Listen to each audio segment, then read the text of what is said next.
All right, greetings. Welcome back to Black Bear News, where everything is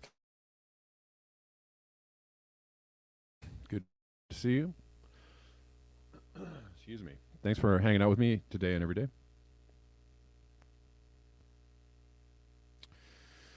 on these interwebs. Yes, yes, Osama, I saw that too. The insider trading on Capitol Hill.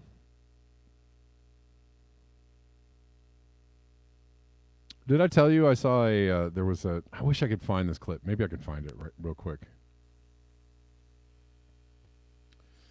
Let's see.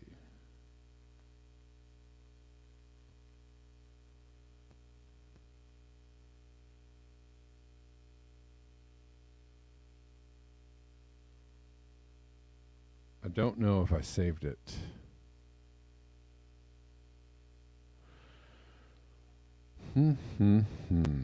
Oh, maybe it's this one.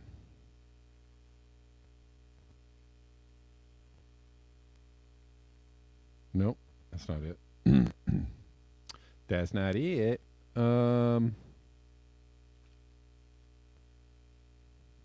Anyways, I'll just describe. Oh, maybe this is it.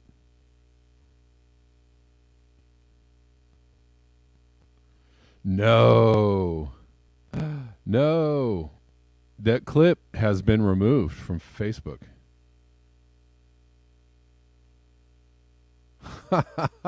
Okay, I can't play it for you. I'll have to describe the clip to you because they said, I guess Facebook said this is false. All right, so there was this clip.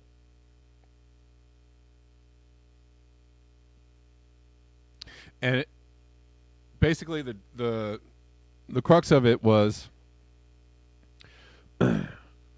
is this are these NFL players or NBA players? And it went through a list of crimes that they had committed, spousal abuse, credit card fraud, tax evasion, blah, blah, blah, a big list.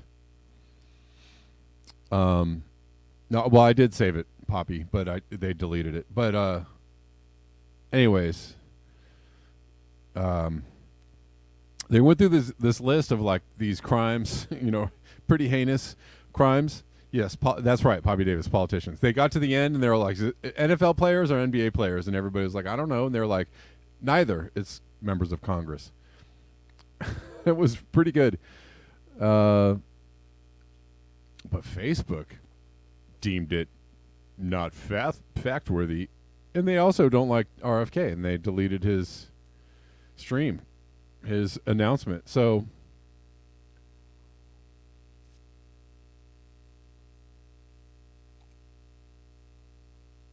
I guess we'll talk about it since we're here. Maybe the title of my video gave you the impression I was going to do a Whitney Webb style deep dive on RFK's ties to the CIA. No, that's not what this is. It was actually a conversation starter. It was a conversation starter. It was a, you can call it clickbait if you want to.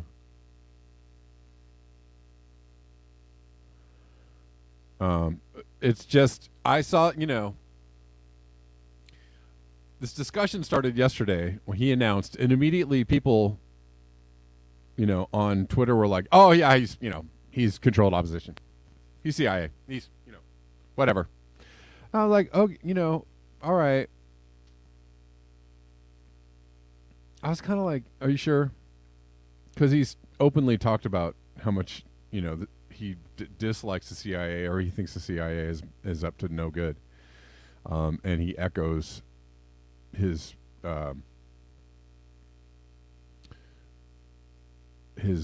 uncle's, is it uncle? Yeah, I guess it would be his uncle's message about, her sentiment about scattering the CIA to the winds, 1,000 pieces or whatever. So when I saw this, I was just like, all right, it made me a little tired because it just seems to be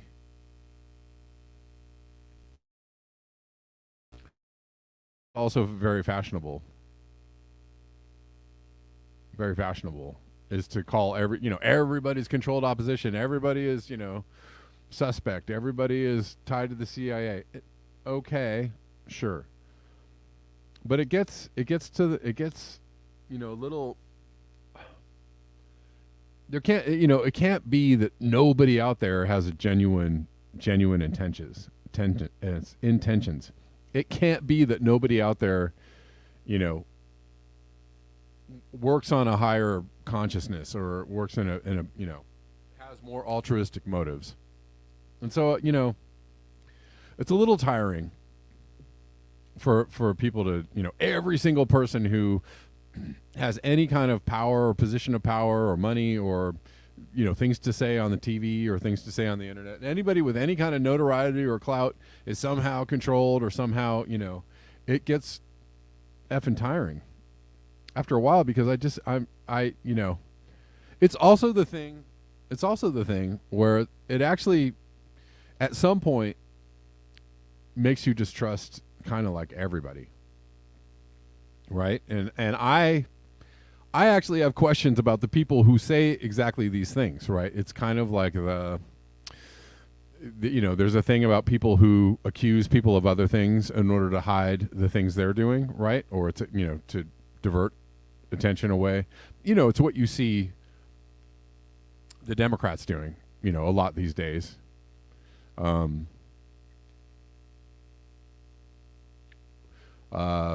Gaslighting people, right? Saying these people are doing these things and they're, that's why they're fascist and evil and racist, but they're actually doing the things too that they're accusing other people of doing. That's a thing. That's a thing that people do. Right. So, when you live in a world, and maybe that's just what it is. Maybe that is the world we live in. But if you live in a world where everybody is suspect, that could be, depressing, heavy, and I just, I think there are a lot of dirty players out there. There are a lot of not so good people, but it's fairly obvious. It's easy to see. It's easy to find the evidence of people that are,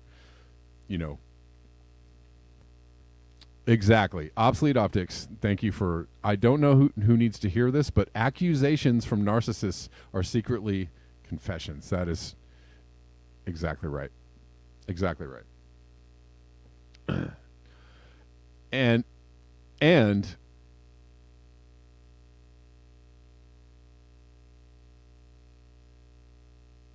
I just, it can't be that every single person out there who has something, decent to say and on a large platform is somehow controlled opposition. It gets it is a little bit wild-eyed, a little bit tinfoily when it's like everybody who ever says anything about this person, sure, people can have, especially people who are business people or people who are mucky mucks somewhere. Of course, everybody has probably touched in some way, an evil entity or an organization that you might think of as corrupt. Does that make them corrupt immediately? Not necessarily.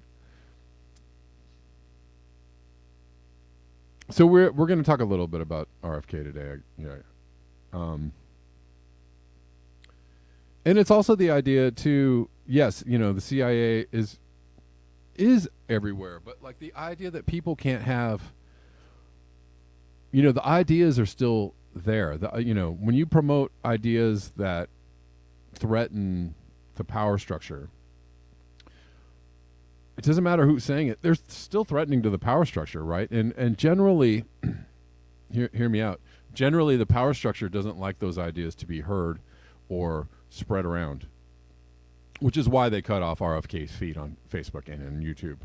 Which is why they censor people on, whether they're Robert Malone or anybody else who people often call a spook or something. They do censor these people all the time. They censor the ideas. So whether you think that person is, Tulsi Gabbard, on and on. I can go down the list of people that have been, censored, maligned, trashed, whatever. Sanders, even you could think what you want about Bernie Sanders. Maybe Bernie Sanders is more coward than intentionally corrupt. I don't know. People have all kinds of ideas about Bernie Sanders, but the ideas that he brought forth were things that people didn't want people to hear. That's why they went to such great lengths to silence him. They went to such great lengths to call everybody who followed him a racist and a crazy and a lunatic and a wild-eyed communist revolutionary or whatever it is they wanted to call, every name in the book. One guy on TV said that if Bernie Sanders, won, there'd be brown shirts. What? Marching in the Capitol. This is like a Democrat. What? I don't even know what that means. But that is, clearly they don't like these ideas. So let's just put it on the ideas part, right? You could not like somebody, but they could be saying the right things. And you got to appreciate, right? You could not like Trump. I don't necessarily like Trump, but he has said some things that I thought were like, well, that's actually correct. And you got to appreciate that he said the correct thing. He could be saying it for the wrong reasons or whatever, but the ideas are the things that are dangerous. And so, people that are immediately like just jumping on RFK being in the CIA is like, I don't know. It gets a little bit, it kind of goes to the whole like, don't do anything, don't protest, don't do anything, don't ever, don't vote, don't protest, don't try. All of it is, somehow controlled. All of it is somehow bad. You have no agency. Like somebody's got to do something somewhere. And yes, Judy Truitt, RFK is a brave person. I think he's brave for going out and doing this. And Osama, I'm going to agree with you. Osama says this is the first time I can remember the possibility of having someone to vote for and not just picking the lesser of two evils, which I felt the same way about Bernie Sanders. I don't feel like Bernie Sanders is. He's sad now because he's just out there parroting the narrative. I mean, he's given up all pretense of trying to, buck the powers that be. He's just not doing it anymore. Maybe he's old. Maybe they got to him. Maybe they just said like, look, man, this is not going to work out. You want to keep your house and your job. We'll let you do that, but you need to shut up. Like, sure, that could happen. Could the same thing happen to RFK? Sure. Is he right now from the start a controlled something? I can't. I just don't believe that.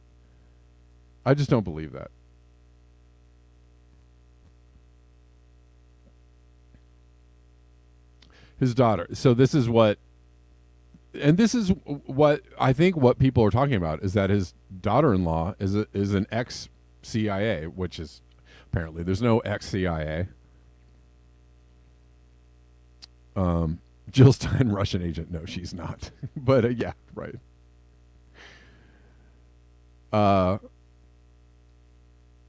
That's funny though. Okay, so his daughter-in-law. The reason why people are saying this is his daughter-in-law is CIA. But I would actually say that doesn't actually tie him to the CIA. I would say he should watch out because she probably still works for the CIA. And so if she's in his family, she's very close to him. Right? And again, people who might have bad intentions toward you, they might seem like very nice people. They might seem like very honest, compassionate, whatever, right? Level-headed, nice people. They might seem like those people. There are people out there that are very good actors, right? So I would just say, I don't think he has ties to the CIA. Sorry, that's just my opinion. You could disagree with me. I'd like to see more evidence, right? If somebody has some evidence that he's, had a past with the CIA and somehow I just don't believe it because his words actually go the opposite direction of that. I would, and maybe his daughter-in-law is like, I don't like this stuff, and I want to do something else. That's entirely possible for somebody to do. I don't know why you would join the CIA though. I just don't get it. It just doesn't. I don't get it.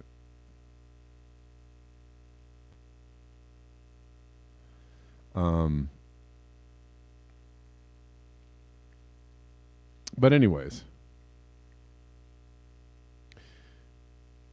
again, too, when could he be compromised by the CIA? Eventually, sure, yeah, absolutely, he totally could. Does he have ties to the CIA and he's controlled opposite? No, come on, man, come on. Like, I don't like that he's running as a Democrat, but everybody in his family have been lifelong Democrats. He comes from a long line of Democrats. Why wouldn't he run as a Democrat? Seems kind of like the thing he would do. Anyways, we're here, so I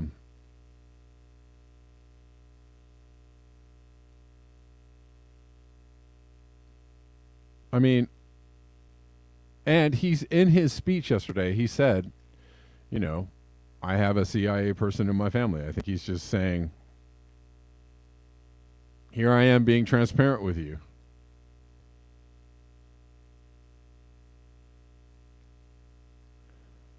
I don't know. Anyways, from Max Blumenthal, who posted a lot of really good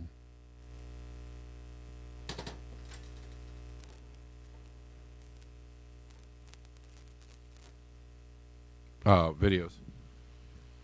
If you go back to the beginning of our history, our founders made so many clear warnings against Americans getting involved in foreign wars, because they said it is trying to be an imperium abroad is going to destroy democracy at home. It is going to turn us into a garrison state, a national security state, and a surveillance state. They said the two are inconsistent. You cannot be an imperial nation abroad and a democracy at home. And and John Quincy Adams really spoke for all of the framers when he said, America goes not abroad in search of monsters to destroy. It is something we cannot afford to do in our country. My grandfather, Joseph Kennedy, said, well, we need to build Fortress America. We need to arm ourselves to the teeth at home and make ourselves too expensive to conquer, and then build our economy, because the economy is the source of strength, not bullets and weapons. It's having a strong economy. He sounds like a nationalist. He sounds like a national, but there's something. We used to be an anti-interventionist country long ago. We held dear the principle that we were anti-interventionists. So, and now we're supposed to be, just going out there and, mixing it up all the time globally. Like, we can't possibly just concentrate on, you sound like a national, you sound like a right winger. No, I don't think so.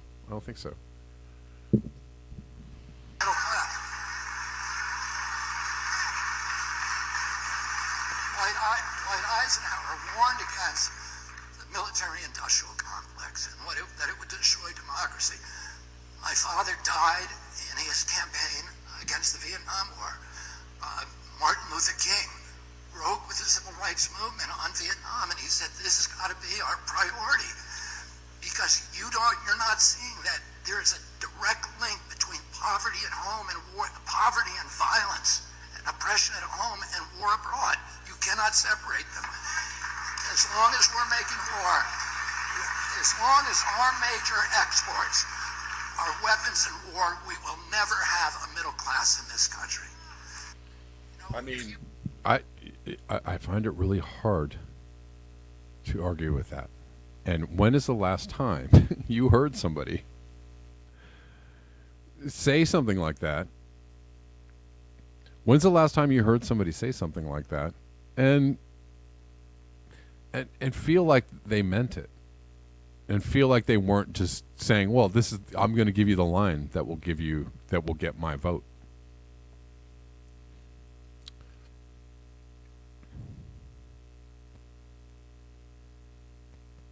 I don't feel I'm sorry, and maybe I'm again maybe I'm naive, maybe I'm too optimistic. I haven't seen it, Poppy. I haven't seen somebody say, sorry, there's more here.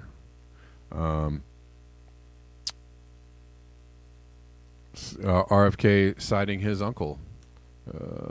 Did I get the wrong link here? Here we go.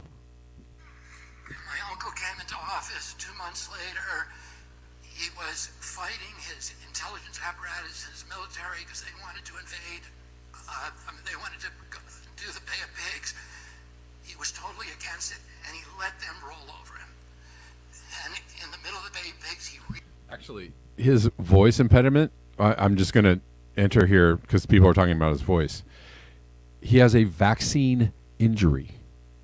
That's what's wrong with his voice. He has a vaccine injury.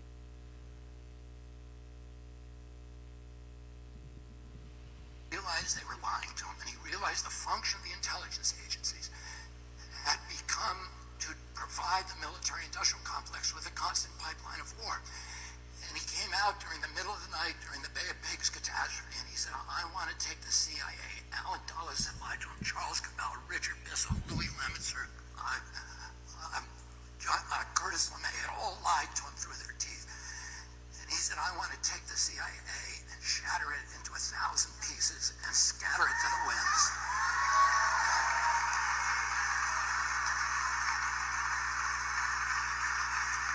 And George W. Bush had the same problem. George W. Bush says the worst mistake he made as president was listening to CIA Director George Tenet tell him it was a slam dunk that Saddam Hussein had weapons of mass destruction, and so the neocons and CIA got to go into Iraq and throw out and do regime change, and we got now we've spent $8 trillion, and what did we get for that $8 trillion? Nothing. Worse than nothing. Iraq is now much worse off than it was when we went in there. We killed more Iraqis than Saddam Hussein ever did. We may have killed 1 million Iraqis, and nobody knows the number. Wow. So, I mean, he's dropping some truth bombs. They do not want people to hear this, right? They do not want people to hear this. Because it's right now, I can tell you right now, the people in charge are like, oh shit, what are we going to do about this guy?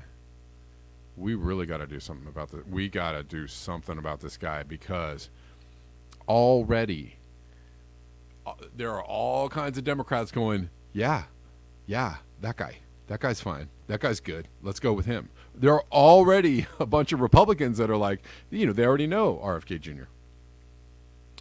They already know RFK Jr., from the book. And they're like, yeah, how about him? How about that guy? He already unites left and right. He already unites, and independents alike, and already gets a lot of people on board. And they don't like that, and he's dropping truth bombs along the way while doing this. It's an incoherent country today with where Shia despots are fighting with Sunni despots in the street. The government is corrupt. The police are corrupt. We created ISIS. We drove 2 million refugees up. I'm just saying. We created ISIS. I think he's saying, unintentionally created ISIS, but we actually, it was more direct than that. To Europe, they destabilized democracy for a generation in Europe. They caused Brexit. This is the cost of the Iraq war. $8 trillion there. 16 trillion for the lockdowns, 24 trillion, nothing to show except a devastated middle class in the United States of America, and we need to put an end to that. Yeah, I see what what a lot of you are saying in the chats about he's definitely he's appealing to a very classic a strong economy and a strong middle class and bringing back these democratically socialist values and right. He's appealing to that, but he's dropping some bombs. He is dropping some bombs that not bombs for people that understand what's going on necessarily, but bombs for stuff that they don't like people to say. Stuff they don't like people to say out loud, like on a large platform, on a major news station, right? Like they don't want people saying this stuff, and so again. The people in charge are like, yeah, we got, dang. We're going to have to do something to contain this guy.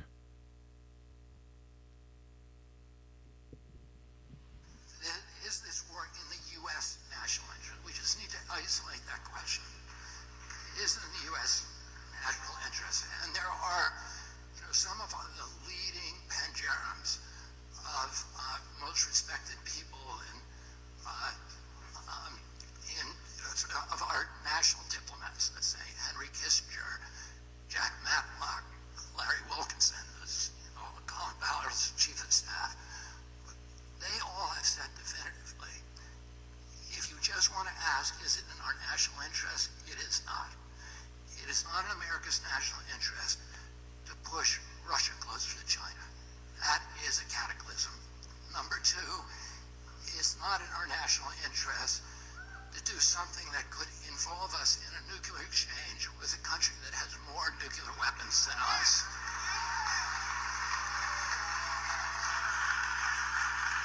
We need to know as Americans, and we have a right to know, what is our government's chief objective in this war. Now, we were told initially that the objective was humanitarian. And that is a good reason to be there, a humanitarian. And what that means is trying to end the bloodshed and minimize it as much as possible. In recent times, President Biden said that one of our objectives, at least, is regime change of Vladimir Putin. And this is the same strategy that did not work well for us in Iraq. And it's many of the same people who are around the neocons, who are around President Biden, who have been talking about that for a long time and have been engaged in geopolitical machinations in the Ukraine since 2014. And then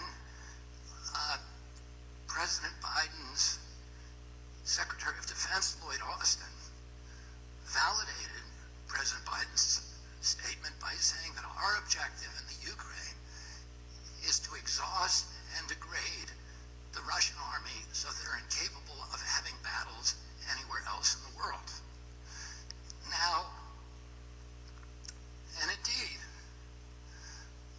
many of the steps that we've taken in the Ukraine have seemed to indicate that our interest is in prolonging the war rather than shortening it. So if those are our objectives, to have regime change and exhaust the Russians, that is completely antithetical to a humanitarian mission.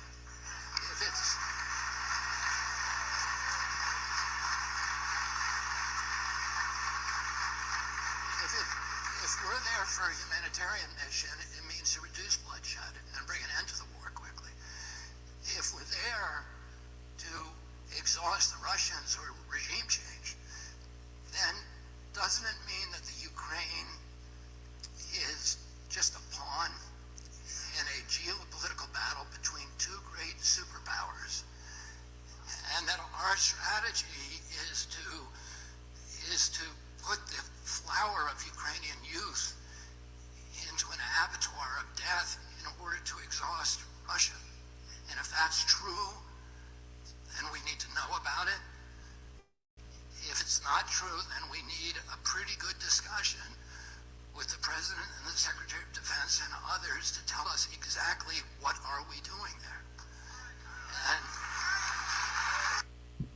I mean, listen, he's telling the truth about Ukraine. He's telling the truth. He's dropping truth bombs about kind of everything. And,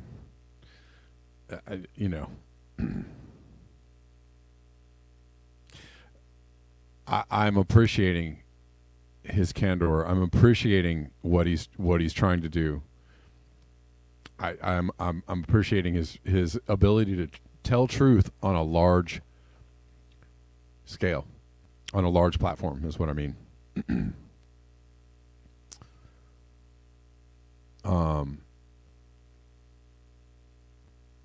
And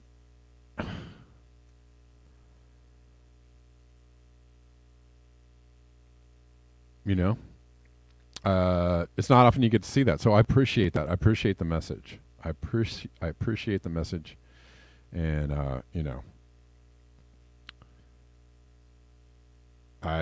going to support it as long as I think that message is an authentic one, or coming from an authentic place. That's just me. You don't have to. You can do whatever you want, of course. But yeah, his, daughter-in-law is a CIA officer, Amaryllis Fox. That's her on the left.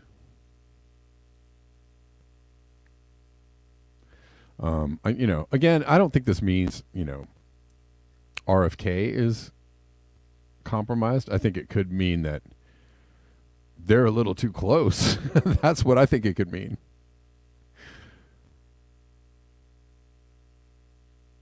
I would have I would have my spidey senses would be on high alert if I were RFK.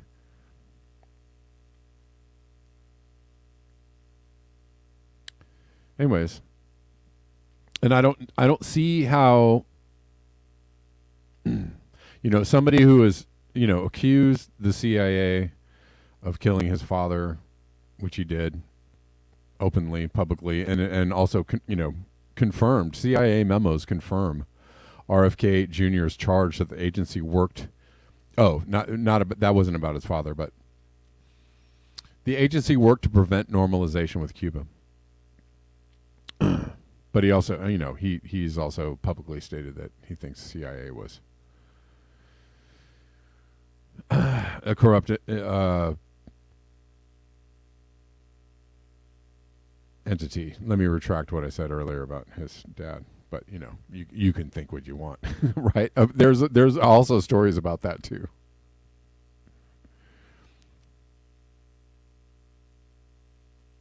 Anyways,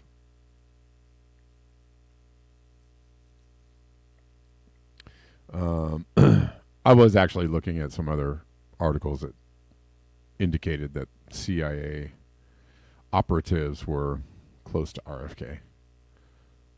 And that's what I mean by his daughter possibly being a threat, right? CIA operatives were close to RFK before he passed away.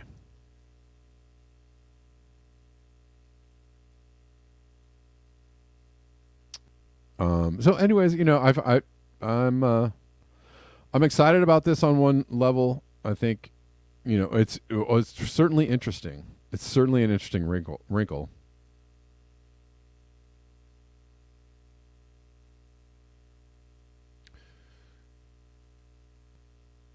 So there's that. Let's move on to some other things before it gets too late. A really good way to support the channel is buymeacoffee.com/blackbearnews.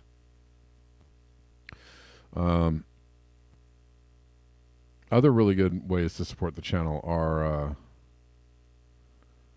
Cash App, Venmo. You can find those links in the description box of all the platforms I'm on, and also, of course, Rockfin Super Rays and Super Chats on the YouTube are helpful in keeping this channel going.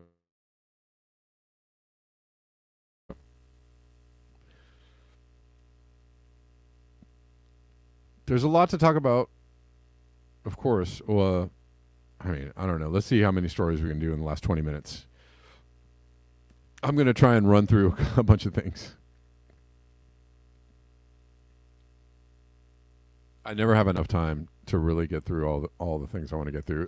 From Doomer Girl News, this is part of the movie they call foreshadowing. I think they approved robots in New York City as I don't know what you want to call it, as supplements to the New York City Police Department, and they're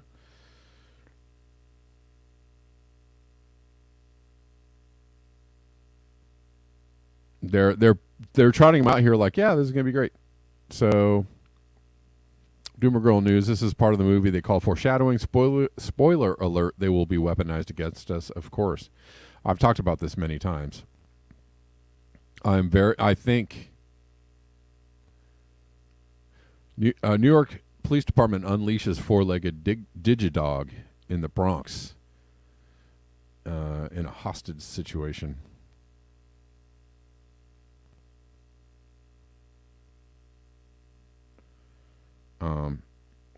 But let's see what Caitlin Johnson has to say about it, because she has something frightening to say about it, of course. And this is my fear too. She kind of echoes my fear is that they already are, somewhere in a warehouse, in some secret warehouse in Utah or somewhere. They're building millions of these things as fast as they can. And then one day, about 10 of them will come down your block, your street, and just post up and start talking about how there's going to be some very different rules of living from now on, right? Or like the moment in the movie where the door opens up and there are a million robots going back as far as the eye can see, and they're like, we're going to come for you. So that is my fear is probably true, that they're quickly building millions of these as quickly, as fast as they can. And the day will come when, or people show up to a protest at the Capitol and there aren't any Capitol Police there. There's just about 10,000 of these robot dogs just chilling on the steps. Like,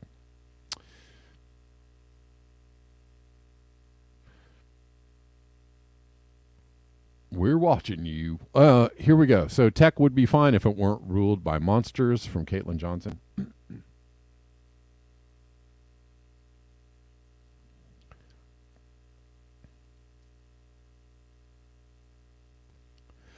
Militarized robots are the anti-guillotine. They're the final solution to the ancient "there are a lot more of us than there are of our rulers" problem.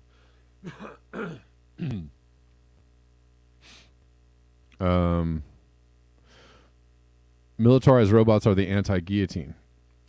Everyone with wealth and power has been eyeing their incremental rollout with intense interest while trying to play it cool. Right? Can I get 1,000 of these on back order?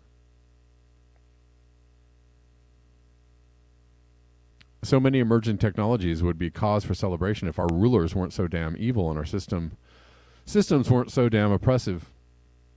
In a healthy society, we'd be celebrating automation and AI giving us more and more abundance of free time. Instead, we're terrified of police robots and technocratic dystopia. The knitting of neurology and technology would have incredible implications if we didn't know how sociopathic intelligence agencies would immediately insert themselves into the use of those technologies. Have you did you guys see the article about scientists have figured out a way to break into your dreams and give you messages?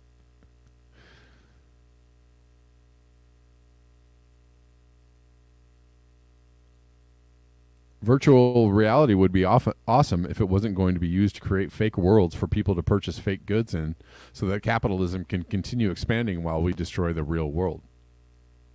Futurists correctly predicted many of the innovations we're seeing today, but what they generally didn't predict was that those technologies would be used to give the powerful more power while everyone else continues to flounder and struggle in profoundly unjust civilization.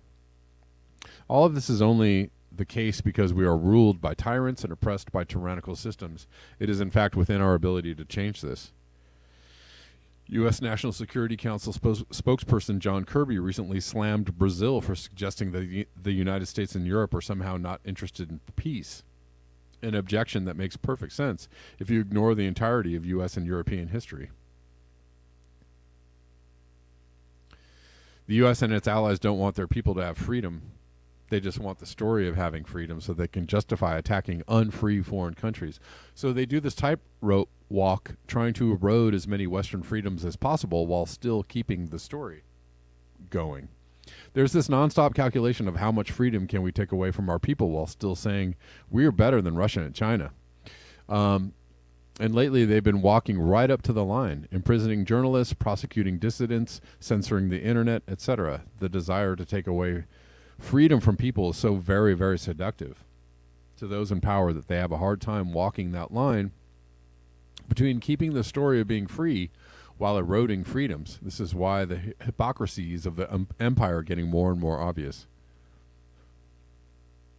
Right? I mean, you have Elon Musk, interested in freedom of speech and expression and the First Amendment and the Constitution and all that, but we can coup whoever we want to coup.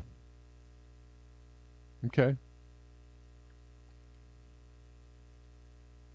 That doesn't sound like fighting for democracy in other places in the world. Doesn't sound like,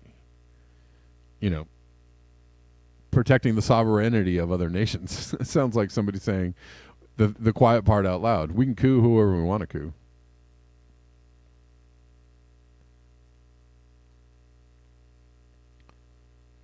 They pretend that they see things like free speech and democracy as signs of a healthy society, but they don't. In reality, they see them only as weapons of narrative manipulation to be used against their enemies, while giving away as little freedom and democracy as possible. In school, we're taught that our government protects our freedoms because of values that our society holds. And awakening to reality, we discover that our government does not value those freedoms at all and sees them solely as propaganda weapons to advance their own interests. And Westerners still buy into the story. That's what's hilarious. I still get people telling me the Iraq invasion was completely different from the Ukraine invasion because the war in Iraq was a free democracy attacking an autocracy, while the war in Ukraine is an autocracy attacking a free democracy. People shouldn't be punished for revealing the secrets of the government. Government should be punished for keeping secrets from the people. U.S. politics increasingly revolves around debating whether or not you should be nice to trans people because it's one of the only things the two parties actually disagree on. If you fully agree on war, authoritarianism, and capitalist exploitation, there's not much left to debate. On every issue that affects the interests of real power, the parties are effectively in total alignment. While all the intense emotional debate gets steered towards issues the powerful don't care about one way or the other. Only an idiot would believe this happened by coincidence. To quote Chomsky, the smart way to keep people passive and obedient is to strictly limit the spectrum of acceptable opinion, but allow very lively debate within that spectrum. One of the most under-discussed political realities of our time is the fact that the shift in functioning commonly known as spiritual enlightenment is a well-documented phenomenon that occurs all over the world and would solve our world's problems if widely realized. This isn't some woo-woo out there. The space aliens might come and save us proposition. Researchers like Jeffrey A. Martin have studied this phenomenon clinically and have collected mountains of data showing that this is a very real potentiality that exists within our species. I call this political reality because that's exactly what it is. It's a reality that's affecting our politics right now. The fact that our species has the ability to move out of its dysfunctional relationship with mental narrative, but hasn't done so yet, affects everything around our world. Without our dysfunctional relationship with mental narrative, propaganda would have a much harder time functioning, and we wouldn't have the psychological strings of fear, greed, and discontentment that propaganda pulls on. the propaganda-driven model of ruling would stop working.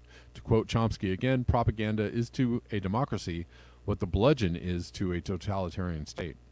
The problem, of course, is that the potential to awaken has always existed in humanity, but has only ever been realized in a fringe minority. What's different now is that we're at adapt or die time as a species. We're either going to awaken or we're going to go the way of the dinosaur. Every species eventually hits a point where it either adapts to changing conditions or goes extinct. In our case, both the changing conditions and the threat of extinction are born of our own minds. Our ecocidal models of resource distribution and our plunge toward nuclear war, born of our own minds, right. We'll either make the necessary adaptation to continue living on this planet by shifting out of our unwholesome relationship with mental narrative, or we won't. I personally think we have the complete freedom to either pass or fail this test together. All right. Hope you enjoyed that from Caitlin Johnson.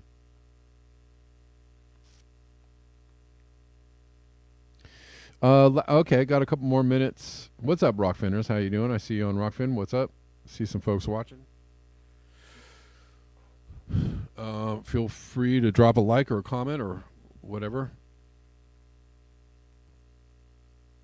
if you're hanging out on Rockfin. And got some folks on Callin as well. A few more things before we go. SpaceX Starship blew up shortly after launch. And this from Doomer Girl News. Good take on this.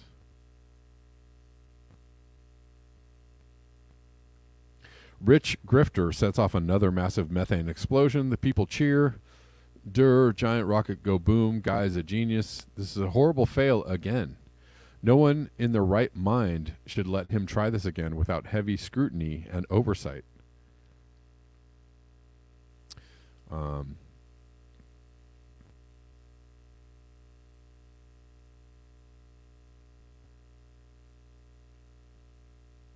And there's another video of this from Peter Dines. And yeah, I mean, imagine that, the environmental damage from these things is, I mean, we're supposed to be like, saving the planet, doing things about climate change, stuff like that. But, we need more rockets blowing up in space. Right, stop with the Mars nonsense already. Never mind gravity and atmosphere. They ain't even getting there.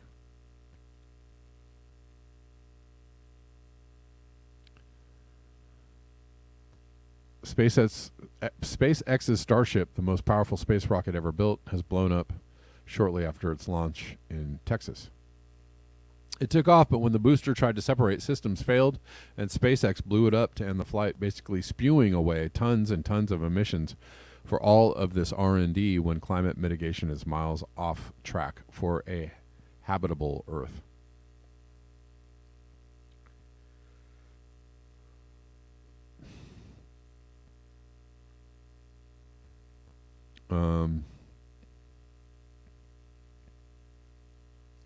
In Thailand,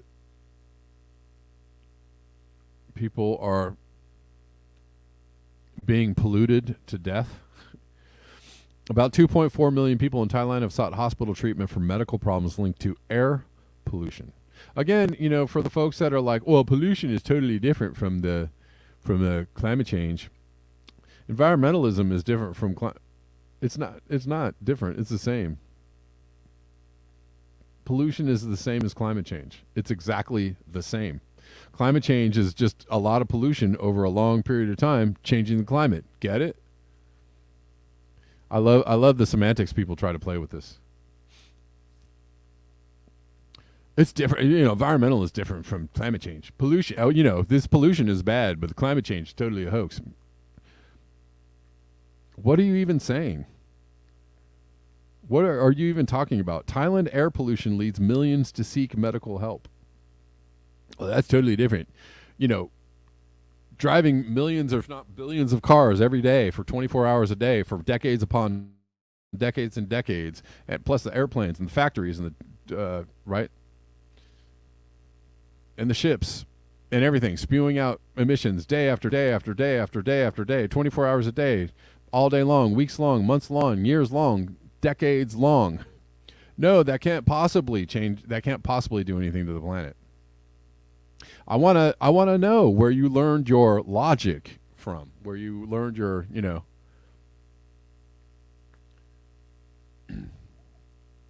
it's just what, this is, I mean, that's a good one. That's a good one right there too. That's a good little bit of mental gymnastics or pretzel logic or whatever you want to call it, or sleight of hand, Oh, pollution. We don't like this. This pollution is terrible, but climate change, no way. Get out of here. Okay. All righty then. About 2.4 million people in Thailand have sought hospital treatment for medical problems linked to air pollution since the start of the year. Health officials said as toxic smog chokes parts of the country. We see this in India. We see this in China. It happens a lot. Especially in countries that are busy making all the stuff for us, right? All the cheap gadgets and gear for us.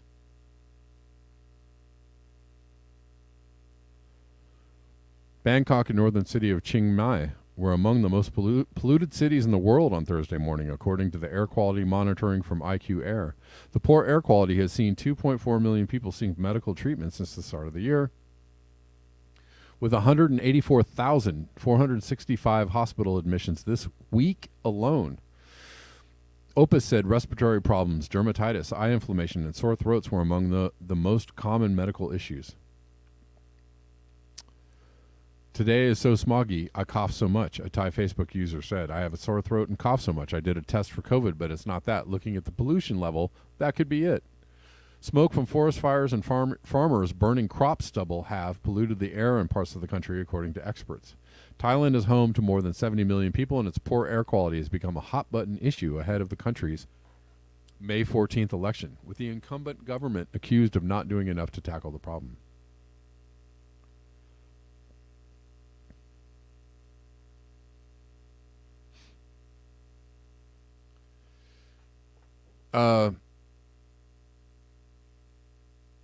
I'd rather be tricking says it is not forest fires, it is agriculture. Sure. Yeah. Yeah. Thank you for the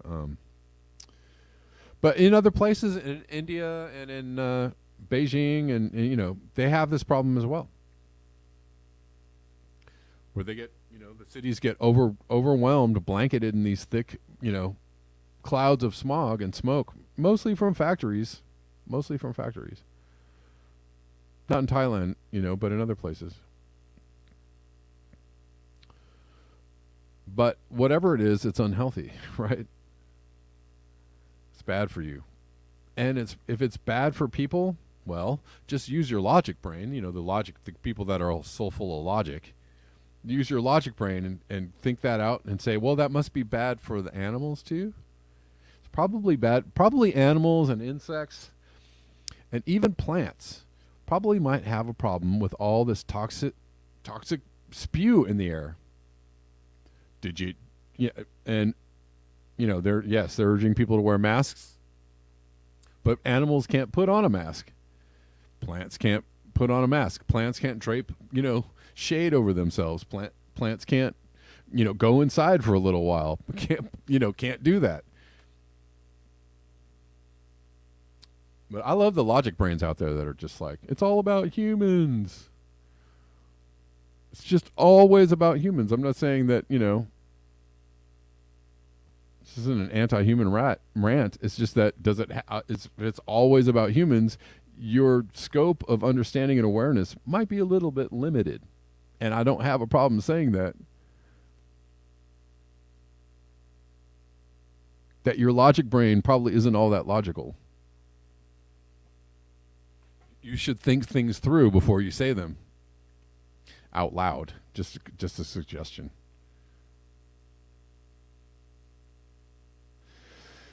Anyways, there's my rant for the day. And that's about all I got time for today. Thank you guys for hanging out with me. I'd rather be tricking says, turns out a lot of farms have had big multinational corporations that pay so little, almost No small farmers can afford machinery to till the plants into the soil. So there you go.